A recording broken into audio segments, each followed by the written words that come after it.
Alors, bonjour à tous, bienvenue dans cette nouvelle vidéo avec des histoires plus étranges les unes que les autres. Donc aujourd'hui dans cette vidéo, il n'y aura que deux histoires, mais croyez-moi, elles sont badantes de ouf. Donc j'ai remis la musique de fond que je crois que j'avais oublié de mettre dans la précédente vidéo. Donc voilà, le cadrage est bien, donc logiquement vous voyez bien, donc on va pouvoir commencer. Alors nous allons commencer par l'histoire d'Eva. Eva est une jeune fille, on va dire, sans histoire. Sa vie, elle mène une vie de lycéenne, totalement normale. Jusqu'au jour où elle va se rendre compte une certaine Leslie 44 lui aurait envoyé une invitation. Lui aurait envoyé une invitation sur Snap. Eva ne voit pas le danger. Personnellement, elle ne voit pas le danger. Un compte sur le nom de Leslie 46, pourquoi s'inquiéter, c'est elle se posait la question, donc elle ne va pas s'inquiéter. Elle va accepter l'invitation de son compte sur son compte Snap. Le soir même, après avoir accepté l'invitation, elle reçoit un Snap de cette fameuse Leslie 46. Elle va regarder le Snap et c'est juste une photo noire en fait. C'est une photo toute noire. Donc personnellement, elle comprend pas trop pourquoi cette Leslie 46 lui aurait envoyé ce genre de Snap, surtout qu'on voit rien. Donc elle sait pas trop, voilà, Eva elle est perdue, elle sait pas trop, mais bon, pour elle, voilà, c'est peut-être juste une touche de frappe, où on se trompe en prenant des photos, ça nous est tous arrivé, on veut prendre quelque chose en photo et en fait, on fait n'importe quoi, parce que, voilà, on a mal géré le moment où il fallait prendre la photo. Donc Eva, elle va plus s'inquiéter à partir de là. Elle va plus s'inquiéter pour elle, voilà, mais elle préfère ne pas répondre à ce compte, ce qui fait que ce compte lui a envoyé ce snap, mais elle préfère pas répondre. Voilà, c'est pas son kiff, elle préfère ne pas répondre au cas où ça serait quelque chose de pas très, voilà. Et elle va en parler à ses amis, le lendemain quand elle va au lycée, elle va leur en parler. Et là ses amis vont lui dire que c'est pas la première à avoir eu ce compte qu'il est demandé en ami sur Snap. Voilà. Apparemment, une grande sœur d'une de ses amies à elle, aurait elle aussi, il y a quelques années, reçu une invitation sur Snap de cette fameuse Leslie 46. Problème, c'est que pour elle, ça s'est pas très bien terminé, on va dire. Ce qui s'est passé, cette jeune fille s'appelait Tatiana. Tatiana avait reçu une invitation de Leslie 46, elle l'avait acceptée. Leslie 46 lui aurait envoyé exactement le même snap.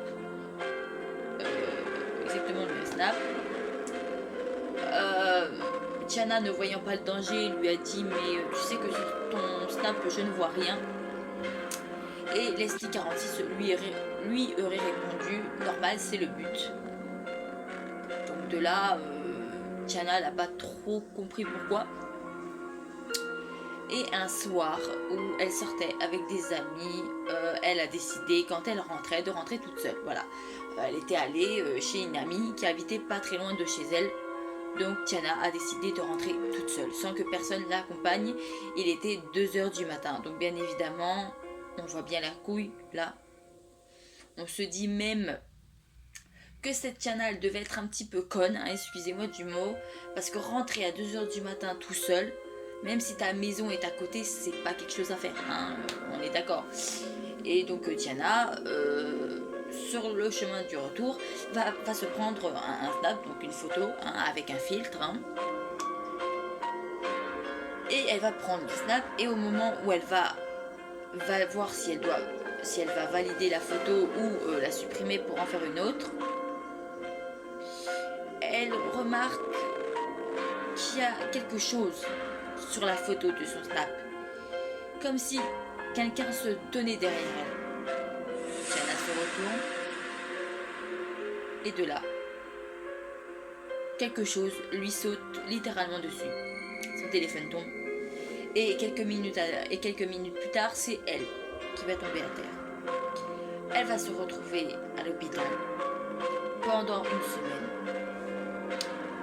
et elle va se rappeler avoir vu une forme, une silhouette noire qui lui a sauté dessus et qui l'a frappé.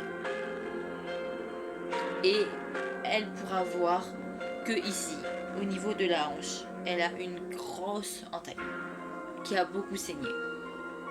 Donc elle ne sait pas si cette silhouette avait une arme ou quelque chose comme ça, mais quelque chose est sûr, on l'a touchée au niveau de la côte ici. Donc elle ne sait pas, mais une chose qui est sûre, c'est que voilà, il y avait vraiment quelqu'un derrière elle avec un couteau à la main. De là, Eva, elle n'est pas très rassurée, c'est sûr que c'est pas très rassurant, surtout que cette certaine Tiana, après cette histoire, a décidé de se déconnecter de Snapchat. Voilà, elle a décidé de bannir l'application, de supprimer son compte de façon à ce qu'elle ne puisse plus avoir aucun contact avec cette fameuse Leila 46. Leslie, pardon. Leslie 46. Donc de là, elle n'est pas très rassurée, Eva. On se met tous à sa place. Et donc, le soir même, elle va parler à son amie. Elle va lui dire, écoute, il faut pas trop dramatiser. Cette histoire s'est passée il y a plusieurs années. C'est peut-être plus vraiment la même chose maintenant. Et puis, ses amis vont bien expliquer que Eva est le genre de fille qui n'a...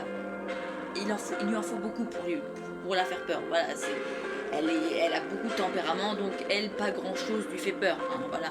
Ça a toujours été elle qui fonçait la première quand il y avait une bagarre ou quelque chose comme ça. Donc Eva, voilà, elle est pas en flip sur ce genre d'histoire.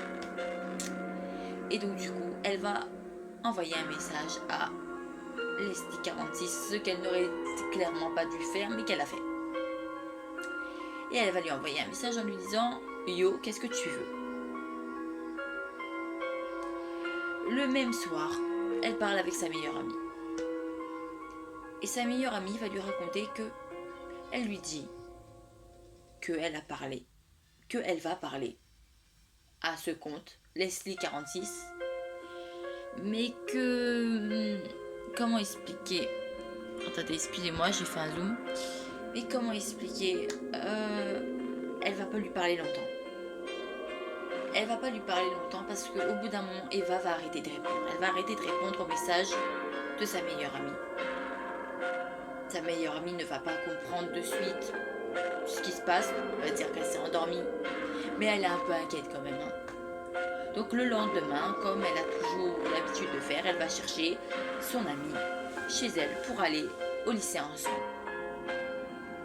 Et quand elle voit Eva, elle raconte que Eva a le regard vide. Elle est un peu, elle regarde un peu dans le vide, et elle a une façon très étrange de parler.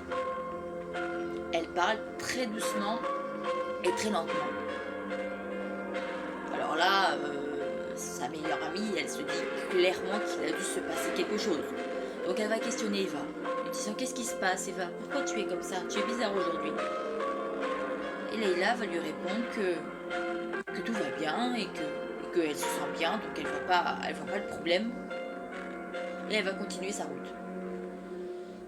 Alors ils vont arriver au lycée, et arrivée au lycée, elle va demander aux autres amis à elle si eux aussi ils ont trouvé que Eva était bizarre aujourd'hui. Tout le monde va dire que oui. Ils trouvent que Eva n'est pas comme d'habitude. Il y en a beaucoup qui disent qu'elle a le regard dans le vide et qu'elle parle très doucement et très lentement en même temps. Et que même des fois on a du mal à comprendre ce qu'elle dit parce qu'elle parle pas fort. Donc de là, tout le monde comprend qu'il s'est passé clairement quelque chose. Mais à chaque fois qu'on questionne Eva, elle répond pas. Elle répond pas et elle dit que tout va bien. Et qu'elle ne voit pas pourquoi tout le monde s'inquiète comme ça. Alors, la journée passe et au moment de rentrer, sa meilleure amie, comme dans son habitude, raccompagne Eva chez elle. Le problème, c'est que ce soir-là, Eva n'a pas envie qu'on la raccompagne. Elle veut rentrer toute seule. Alors, sa meilleure amie n'a pas franchement envie de la laisser rentrer seule. Parce que bon, d'accord, il fait jour, hein, il est 17h du soir, hein, donc a priori, il n'y a pas de quoi s'inquiéter. Mais voilà. Mais Eva va lourdement insister, ce qui fait que sa meilleure amie va laisser Eva rentrer toute seule chez elle. Sans broncher, sans rien dire. Mais elle envoie quand même, elle dit quand même à Eva de lui envoyer un message dès qu'elle est arrivée chez elle. Ce que Eva fait. Ce qui fait qu'elle est rentrée chez elle. Il n'y a pas de souci normalement. Mais voilà. Le lendemain, Eva, enfin la meilleure amie va chercher Eva. Et le problème c'est que cette fois-ci, Eva est malade. Sa mère lui dit que Eva ne se sent pas bien et qu'elle n'ira pas au lycée aujourd'hui. Alors Diana, alors sa meilleure amie, elle va tracer, mais elle va trouver ça bizarre. Surtout que Eva ne l'a pas avertie comme quoi elle était malade, alors que d'habitude, à chaque fois qu'elle était malade ou souffrante, elle prévenait toujours sa meilleure amie pour éviter que sa meilleure amie vienne la chercher pour rien. Mais cette fois-ci, elle l'a pas prévenue. Donc de là, elle se dit, elle a peut-être oublié. Quand t'es souffrant, tu penses pas forcément à envoyer un message. Donc c'est pas grave, je vais pas en faire un bordel, hein, comme elle le dit si bien. Donc elle dit que c'est pas grave. Et elle va envoyer des messages à Eva qui, Eva, ne répondra pas. Elle répondra pas à ces messages. Sauf, elle va finir par répondre. Le soir même, à 23h, en disant « Il est venu ». Enfin, c'était plutôt « Elle est venue ». De qui parle Eva? Et puis surtout, envoyer un message à 23h du soir, c'est pas courant. Surtout chez Eva.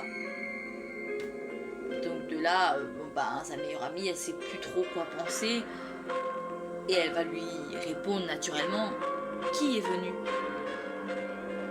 Et de là, elle va recevoir un snap de Eva avec une ombre noire juste derrière elle. Impossible de distinguer si c'est un garçon, si c'est une fille, on n'arrive pas à distinguer ce que c'est. Mais quelque chose est clair, il y a vraiment quelqu'un derrière Eva, sur son snap. De là, sa meilleure amie est affolée, elle appelle ses parents. Les parents, Eva répondre, elle lui dit il y a quelqu'un chez vous. Les parents Eva vont bien évidemment naturellement dans la chambre et ils se rendent compte que au moment où ils arrivent dans la chambre, Eva s'écroule. Elle s'écroule comme un château de cartes, littéralement devant ses parents. Là, ses parents ont de suite compris qu'il avait forcément dû se passer quelque chose. Attendez, je bouge la caméra parce que je vérifiais quelque chose. Donc là, les parents comprennent qu'il s'est naturellement naturellement passé quelque chose. Et quand ils vont pour toucher Eva, qui est à terre, ils vont remarquer qu'elle a un énorme bandage au niveau du ventre, ici, tout là. Et ils vont remarquer qu'elle a une énorme plaie qui part de là à là, ici, en plein sur l'abdomen, en plein ici. Et qu'elle avait mis un compresse et un bandage pour qu'on ne voie pas qu'elle s'était blessée. De là, ça les étonne parce que pourquoi cacher qu'elle s'était fait mal, surtout que là c'est pas une petite égratignure, hein, c'est une entaille qui fait à peu près ça de longueur quand même, hein, donc c'est pas négligeable. Mais pour Eva ça avait l'air de l'être, donc elle avait mis un pansement et le problème c'est que la plaie n'a pas pourtant arrêté de saigner et elle a continué à saigner, ce qui explique pourquoi Eva était si étrange, pourquoi elle regardait dans le vide et pourquoi elle parlait très doucement et très lentement, parce qu'elle souffrait, mais elle voulait pas elle voulait pas que les autres le sachent ou le voient, donc elle préférait dire que tout allait bien pour rassurer. Et en plus elle avait mis un bandage, donc on ne voyait pas de sang sur elle. Donc du coup elle va être envoyée à l'hôpital par le biais de ses parents. La plaie a été mesurée. Elle a dû rester plusieurs jours à l'hôpital quand même, hein, parce qu'elle a perdu beaucoup de sang. Mais il n'y aura pas de souci. Eva s'en sortira sans dommage et elle fera la même chose qu'a fait Tiana. Ça veut dire qu'elle va désinstaller Snapchat et elle va supprimer son compte pour justement ne plus jamais avoir ce genre d'ennui. Voilà. Donc maintenant nous allons passer à la deuxième histoire. Aujourd'hui c'est l'histoire. Et maintenant c'est l'histoire de Jeannette. C'est pas Jeannette en conjuring, je tiens à rationaliser les choses.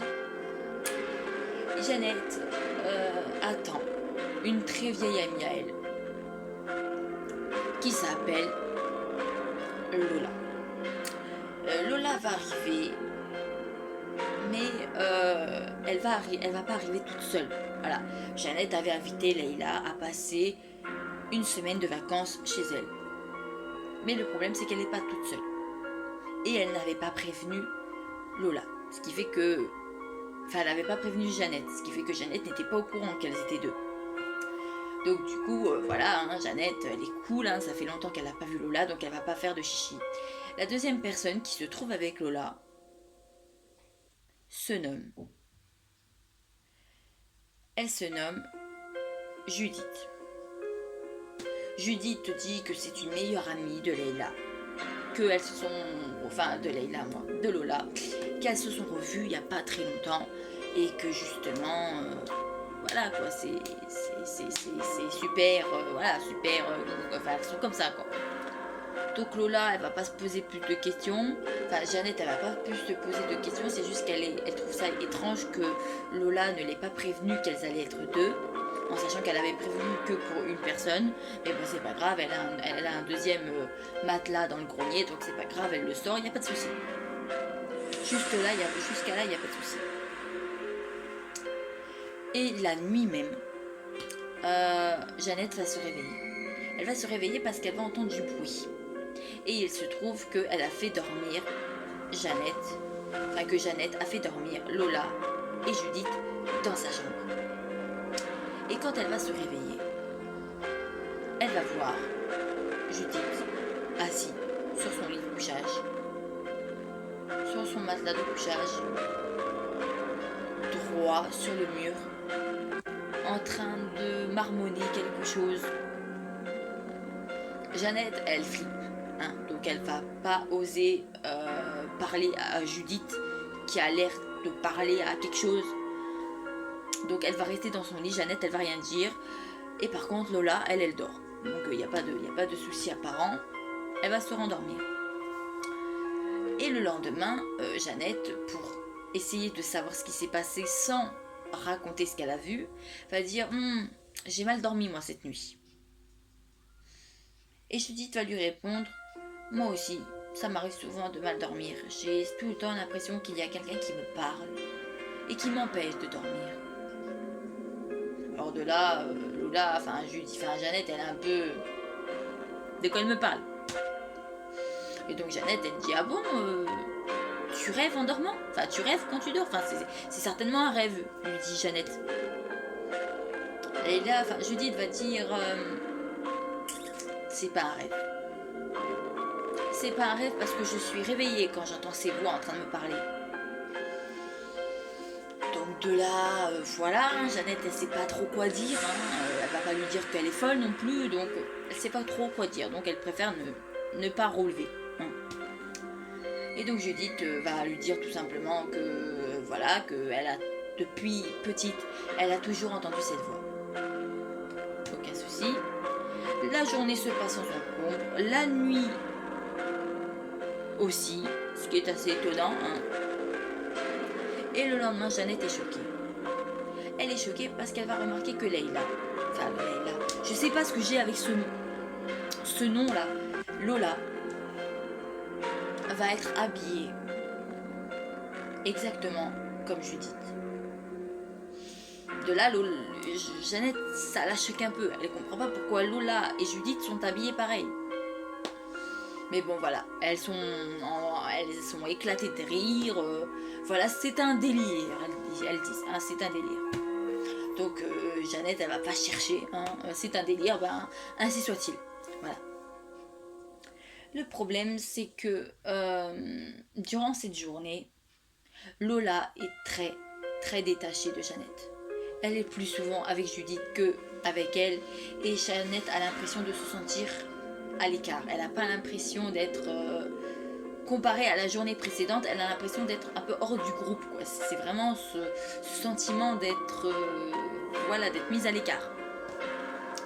Donc de là, Jeannette, elle va faire tout ce qu'elle peut pour intégrer le groupe des deux filles. Et elle remarque que Lola fait beaucoup. La plupart des choses qu'elle fait, c'est toujours parce que Judith lui a demandé. Elle fait beaucoup de choses que Judith lui a demandé. À un moment, Judith va aux toilettes et Jeannette va en profiter pour parler à Lola, pour savoir ce qui se passe. Elle lui dit c'est moi ou t'es plus amie avec Judith qu'avec moi? Et Lola va se mettre en colère. Elle va lui dire que ce n'est qu'une grosse jalouse et qu'elle ne supporte pas qu'elle ait revu une ancienne amie de longue date qu'elle connaît de la maternelle. Alors que les deux amies, Jeannette et Lola, se connaissent, elles, que depuis la primaire. Donc naturellement, apparemment, Lola a rencontré Judith avant Jeannette. Donc voilà, elle lui dit que c'est une grosse jalouse, qu'elle ne supporte pas que Lola puisse avoir d'autres amis que elle. Donc Jeannette, elle me dit mais non, c'est pas ça du tout, c'est juste que je trouve que c'est un peu bizarre. Nous deux, on n'a jamais fait ça, donc c'est un peu bizarre. Donc voilà, Jeannette, elle veut pas se brouiller avec son amie, surtout qu'elle reste là qu'une semaine. Donc c'est pas vraiment le moment de se prendre la tête. Judith revient. Et de là, la journée continue et la nuit, Jeannette va être réveillée par deux voix cette fois-ci. Et là, elle voit Judith et Lola, toutes les deux à genoux, sur le lit de Judith, face au mur, en train de marmonner quelque chose qu'elle ne comprend pas. Donc de là, on comprend Jeannette, elle reste dans son lit, elle dit rien. Et voilà, elle se met sous sa couette et elle cherche pas à comprendre ce qui se passe. Et le lendemain, elle va redire exactement la même chose qu'elle avait dit. J'ai mal dormi. Et de là, Lola va enchérir en disant ouais, moi aussi je commence à entendre la même voix que toi, Judith. Tu penses que c'est normal? Judith lui dit je sais pas. Je sais pas. Personnellement, je sais pas. Donc du coup, il n'y a rien vraiment de... Voilà, c'est étrange. Voilà. La journée se passe et Lola est encore une fois très écartée de Jeannette. Mais Jeannette n'ose rien dire. Elle n'ose rien dire. Voilà, elle n'ose rien dire. Elle préfère se taire que dire quelque chose. Et le problème, c'est que la nuit qui va suivre, ça va être la pire nuit pour Jeannette. Clairement. Elle va se réveiller en plein milieu de la nuit, en hurlant, parce qu'elle entend quelque chose. Sauf que cette fois-ci, les deux filles, donc Lola et Judith, ne sont pas dans la chambre. Elles ne sont pas dans la chambre. Jeannette se lève, sort de la chambre et voit une petite lueur de lumière qui sort de la salle de bain. Jeannette prend son souffle à son cou et décide d'aller voir ce qui se passe dans la salle de bain. Et là, elle arrive à l'entrée de la salle de bain et horreur. Elle voit Lola avec Judith. Elles se tiennent la main. Elles ont toutes les deux les mains ensanglantées. Elles sont en train de dire quelque chose d'incompréhensible. Il y a un tas de bougies allumées autour. Et donc de là, Jeannette, elle comprend que là, c'est pas normal. C'est vraiment quelque chose de... Voilà, elles doivent faire une incantation. C'est pas normal. Donc de là, Jeannette, elle reste figée. Elle peut plus bouger. Elle n'y arrive plus. Et à un moment, Judith se retourne vers Lola, lui fait un bisou sur la joue et lui dit « C'est vas-y, t'inquiète pas, je suis là ». Lola prend son couteau. Elle prend son couteau et elle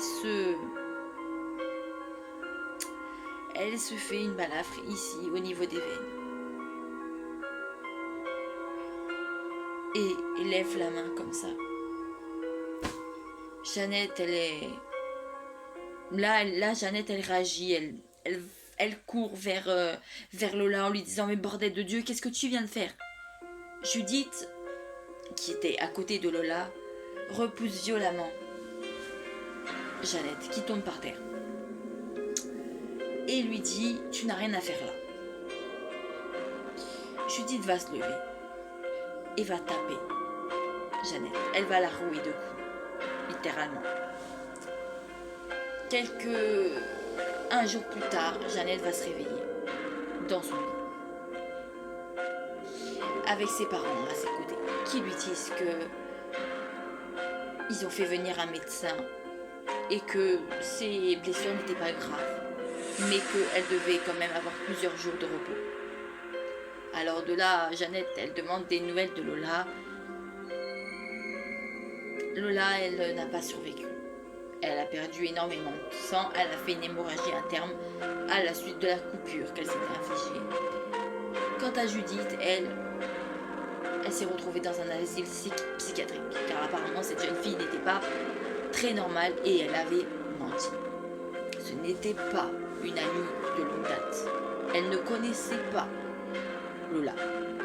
Elle l'a rencontrée quelque temps avant que Lola aille chez son amie Jeannette. Et Judith a la particularité d'avoir une sorte d'hypnose avec les personnes avec qui elle est. Ça veut dire qu'elle a ce pouvoir de posséder la personne avec qui elle est. Ce qui fait que la personne avec qui elle est va croire tout ce que dit Judith. Donc si Judith lui dit on se connaît depuis la maternelle, et bien pour Lola, elle la connaît depuis la maternelle. Et c'est une vieille amie, pas une inconnue. Donc de là, ça s'est très mal terminé. Et donc du coup, elle explique qu'elle avait une très grosse influence sur Lola. C'est pour ça que Lola faisait tout ce que lui disait Judith de faire. Et que quand Judith lui a dit « coupe-toi les veines », et ben elle s'est coupé les veines sans vraiment comprendre ce qu'elle faisait et sans vraiment le savoir. Donc de là, Jeannette est en deuil. Elle est en deuil, elle vient de perdre sa meilleure amie, qui était vraiment sa meilleure amie pour le coup. Donc du coup, elle va lui dire au revoir d'une façon assez jolie. Elle va faire un grand lâcher de ballon là où, en général, là où elle a rencontré Jeannette, là où elle a rencontré Lola pour la première fois. Voilà, c'était leur lieu. Là où elle sortait, où elle se retrouvait à chaque fois qu'elle sortait du lycée, du collège. Donc voilà, et il y a une petite photo de Lola qui est mise devant la maison où elle résidait, avec plein de fleurs, plein d'hommages, de petits mots de ses amis qui connaissaient très bien Lola et qui bien évidemment la pleurent à l'heure d'aujourd'hui parce que c'était une très bonne amie. Voilà. Donc voilà, j'espère que... Donc voilà, c'est la fin de nos 2 histoires. J'espère qu'elles vous auront vraiment plu. Je les ai triées sur le bolet, celles-là. Et franchement, elles sont superbes. Donc j'espère qu'elles vous ont plu. Si vous voulez d'autres vidéos de ce genre, n'hésitez pas. Abonnez-vous à ma chaîne, mettez un pouce bleu et surtout, portez-vous bien. Et on se dit à la prochaine pour une nouvelle vidéo. Allez, salut, au revoir.